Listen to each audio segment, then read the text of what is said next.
Hi. Cross subsidy. What is cross subsidy?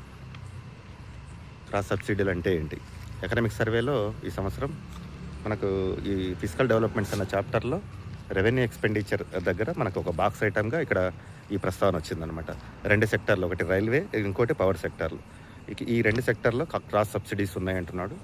ఇవి దీనివల్ల ఏంటంటే, దీంట్లో ఈ కాన్సెప్ట్ ఏంటంటే, ఇప్పుడు రైల్వేస్ తీసుకుంటే ఈ ప్యాసింజర్ ట్రాఫిక్ ఏదైతే ఉందో ప్యాసింజర్స్ కోసం ఇచ్చే సబ్సిడీల వల్ల అక్కడ నుంచి వచ్చే ఆదాయం తగ్గడం వల్ల వీటి భారం ఈ గూడ్స్ అంటున్నాం కదా, ఫ్రైట్ ఛార్జెస్, ఇవి ఇక్కడ కవర్ చేస్తున్నారు అనమాట. ఫ్రైట్ ఛార్జెస్ ఎక్కువ ఇస్తున్నారు.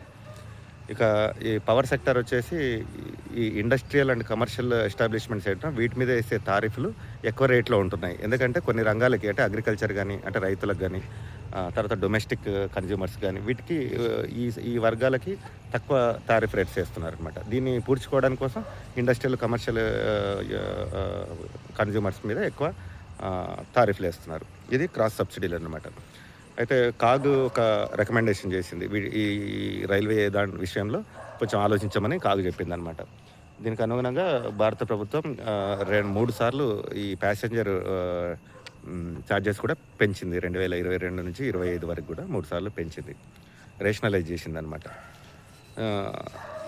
ఈ క్రాస్ సబ్సిడీలు తగ్గించడం వల్ల వచ్చే లాభాలు లేదంటే తగ్గే నష్టాలు ఏంటంటే, మనకి ఈ ట్రాన్స్పోర్టేషన్ అయితే యాక్చువల్గా కాగేం చెప్పిందంటే డైవర్సిఫై చేస్తాం అన్నాడు. అంటే ఈ ఫ్రైట్ ఏదైతే గూడ్స్ ఏవైతే ఉన్నాయో కోల్ మీద ఎక్కువ డిపెండ్ అయ్యింది గూడ్స్.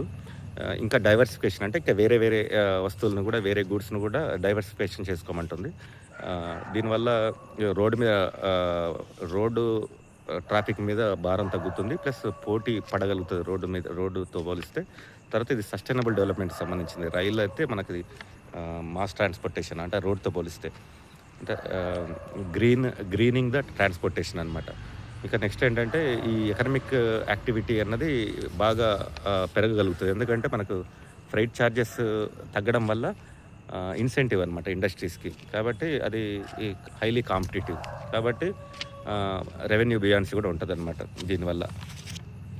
ఇక పవర్ సెక్టార్లో వచ్చేసి మనకి ఈ డొమెస్టిక్ అగ్రికల్చర్ సెక్టార్లకి, ఈ వర్గాలకి మనం ఈ గవర్నమెంట్స్ ఏదైతే మనకి సబ్సిడీలు ఇస్తున్నారో వీటిని పూడ్చుకోవడానికి బోర్డ్స్ ఏం చేస్తున్నాయంటే కమర్షియల్ అండ్ ఇండస్ట్రియల్ ఎస్టాబ్లిష్మెంట్స్ మీద ఎక్కువ తారీఫ్ వేస్తుంది అనమాట. వీటిని కూడా రేషనలైజ్ చేసుకోవాలన్నది సూచన.